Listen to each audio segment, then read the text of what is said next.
जय माता की साथियों, आप सभी का बहुत बहुत स्वागत है। आप सभी कैसे हैं? आशा करती हूँ आप सभी स्वस्थ होंगे, मस्त होंगे। आज भागवत कथा में है कान्हा जी का जन्मोत्सव। वो तो शाम को मनाया जाएगा। अभी हो रही है सुबह की पूजा।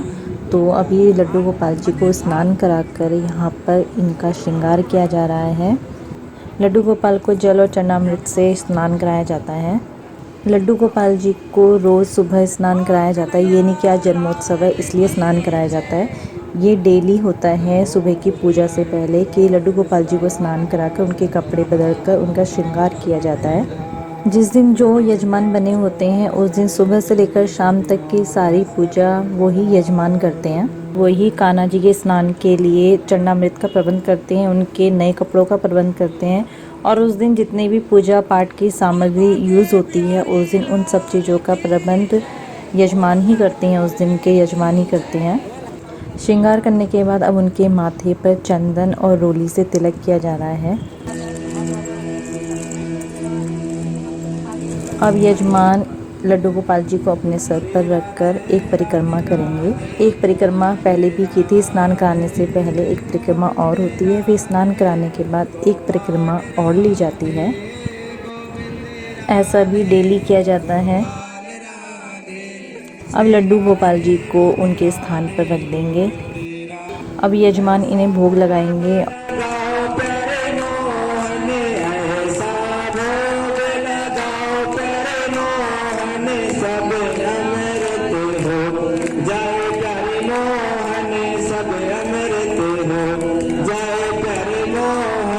लड्डू गोपाल जी को भोग लगाने के बाद अब हो रही है आरती।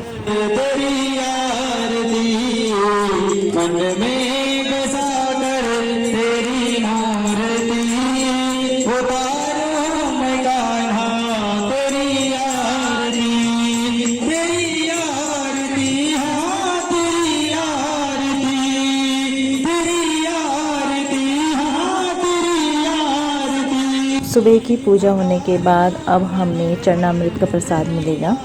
सुबह की पूजा में 1.5-2 घंटा लग जाता है। उसके बाद फिर हम लोग घर पर जाकर नाश्ता करते हैं और फिर 4 बजे करीब फिर हम दोबारा पंडाल पर आकर कथा सुनते हैं। अब बज गए हैं शाम के 4 और मैं पंडाल में आ गई हूँ भागवत कथा सुनने के लिए। और यहाँ पर बहुत ही सुंदर सजाया गया है पंडाल को। गुब्बारे लगाकर रंग बिरंगे गुब्बारों से सजाया गया है और झालर से सजाया गया है, क्योंकि आज भागवत कथा में जो कृष्ण भगवान हैं वो जन्म लेंगे। तो आज कथा के बाद कान्हा जी का जन्मोत्सव मनाया जाएगा। यहाँ पीछे की साइड में कुर्सियाँ, सोफ़े भी लगाए गए हैं, क्योंकि कुछ लोगों को नीचे बैठने में प्रॉब्लम होती है, उनके घुटनों में दर्द होता है या पैरों में दर्द होता है, ज़्यादा देर तक नीचे नहीं बैठा जा सकता उनसे, तो वो आराम से पीछे कुर्सी में बैठकर कथा का आनंद ले सकते हैं। चलिए मैं आपको अच्छे से पंडाल को दिखाती हूँ कि कितने खूबसूरत तरीके से सजाया हुआ है। ये जो गाने की आवाज़ आ रही है ये ऑडियो नहीं चलाया हुआ है, यहाँ पर संगीतकार आए हुए हैं तो वो गा रहे हैं। तो ये संगीतकार डेली आते हैं और बहुत ही प्यारे प्यारे हमें भजन सुनाते हैं।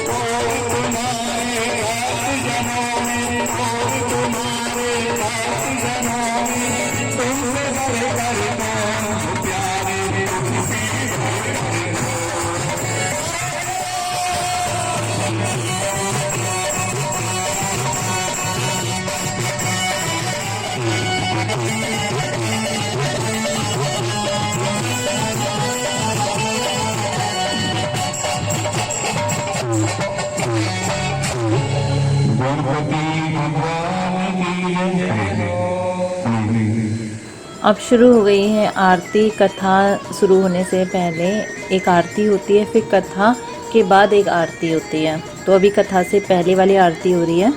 वहाँ सामने गद्दी पर बैठे हैं व्यास जी। यही व्यास जी हमें भागवत कथा सुनाते हैं। आज सुबह की पूजा में हम सबको सूचित किया गया था कि आज शाम को कन्हैया जी का जन्मोत्सव मनाया जाएगा, तो सभी लोग जो हैं पीले वस्त्र पहनकर आएंगे। पंडित जी ने हम सबके माथे पर चंदन और रोली का तिलक कर दिया है। ये चंदन लगाने के बाद तो माथे में इतना ठंडा ठंडा लग रहा है, और इसकी जो खुशबू आती है ना, धीरे धीरे जो खुशबू आ रही है वो भी इतनी अच्छी हो रही है, मतलब माइंड को इतना रिलैक्स दे रही है। चंदन की ठंडक और उसकी धीमी धीमी सी खुशबू बहुत ही अच्छी लग रही है।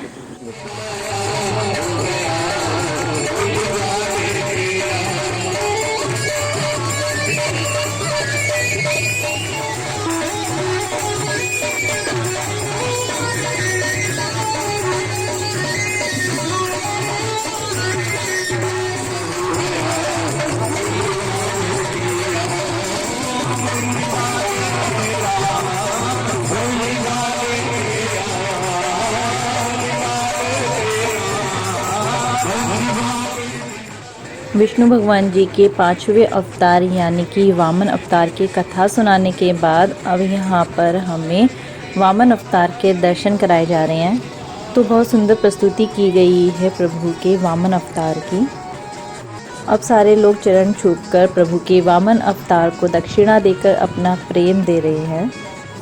ये बच्चा वामन अवतार में बहुत ही सुंदर लग रहा है, ऐसा लग रहा है साक्षात प्रभु ही बैठे हैं हमारे सामने। ये बच्चा भी वैसे अभी प्रभु से कम नहीं है, क्योंकि एक तो ये बालक है और दूसरा ये प्रभु की वामन अवतार के रूप में है। अब श्रीमद् भागवत कथा में विष्णु भगवान जी के 8वें अवतार यानी कि श्री कृष्ण जी का जन्म हो रहा है। तो श्री कृष्ण भगवान जी के जन्म की भी यहाँ पर बहुत ही सुंदर प्रस्तुति दिखाई जा रही है। यहाँ पर एक टोकरी में छोटे से बच्चे को कृष्ण भगवान का रूप बनाकर लाया जा रहा है। ये बच्चा एक पंडित जी का ही बेटा है। वो आज अपनी वाइफ और बच्चे को लेकर आए हैं, बच्चे को कन्हैया बनाएंगे करके।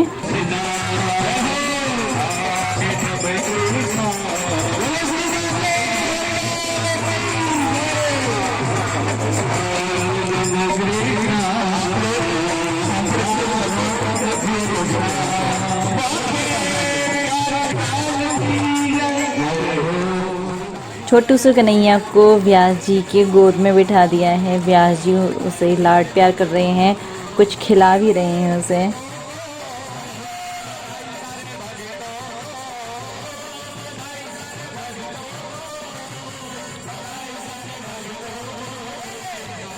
व्यास जी ने छोटे से कन्हैया के ऊपर टॉफियाँ घुमाकर हम सब की तरफ में फेंकी प्रसाद के रूप में। अब सब लोग बारी बारी करके छोटू से कन्हैया के दर्शन करने आ रहे हैं, उनके चरण स्पर्श कर रहे हैं, दक्षिणा के रूप में अपना प्रेम दे रहे हैं। और सही में बोलूँ, ये छोटू सा कन्हैया बहुत ही क्यूट प्यारा लग रहा है। कितने अच्छे से इसके भी माथे पर चंदन और रोली का तिलक किया हुआ है, बहुत सुंदर लग रहा है इसमें ये।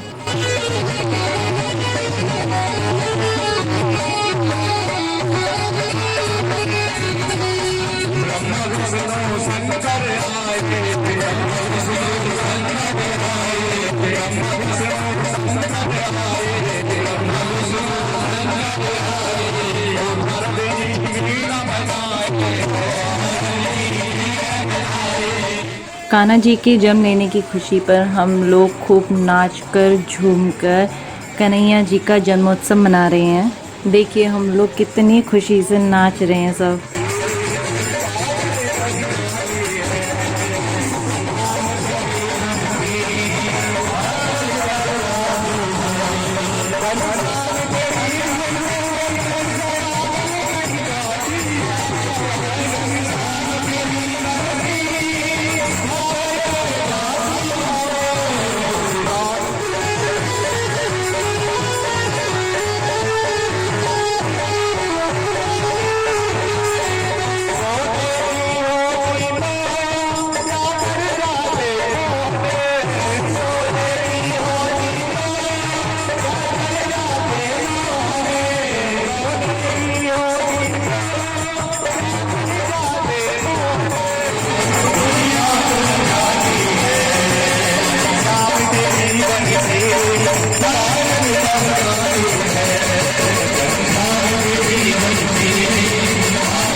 कन्हैया जी का जन्मोत्सव मनाने के बाद आरती हुई और आरती के बाद अब हम सब ले रहे हैं प्रसाद। कथा सुनने के बाद शाम के समय पर जिसको भी प्रसाद बांटना है वो प्रसाद बांट सकता है अपनी श्रद्धा के अनुसार। तो आज अभी कोई कड़ी चावल बांट रहा है और कोई लड्डू केला बांट रहा है, कोई समोसा बांटता है। जिसकी जैसी श्रद्धा है वो उस हिसाब से प्रसाद बांटते हैं। तो साथियों, आप सभी को विष्णु भगवान जी के वामन अवतार का दर्शन कैसा लगा और कन्हैया जी का जन्मोत्सव कैसा लगा, आप मुझे कमेंट बॉक्स पर लिखकर ज़रूर बताइएगा। और अगर आपको मेरी वीडियो थोड़ी सी भी पसंद आई है तो वीडियो को लाइक कीजिए और बाकी लोगों के साथ शेयर कीजिए ताकि इतनी बढ़िया वीडियो का आनंद वो भी ले सके। और अगर आपने मेरे चैनल को अभी तक सब्सक्राइब नहीं किया है तो प्लीज़ जल्दी से सब्सक्राइब करके मुझे सपोर्ट कीजिए ताकि मुझे और ऐसी बढ़िया बढ़िया वीडियो बनाने में इंटरेस्ट आए और मैं आप लोगों के साथ शेयर कर सकूं। मेरी वीडियो को पूरा देखने के लिए आप सभी का दिल से धन्यवाद।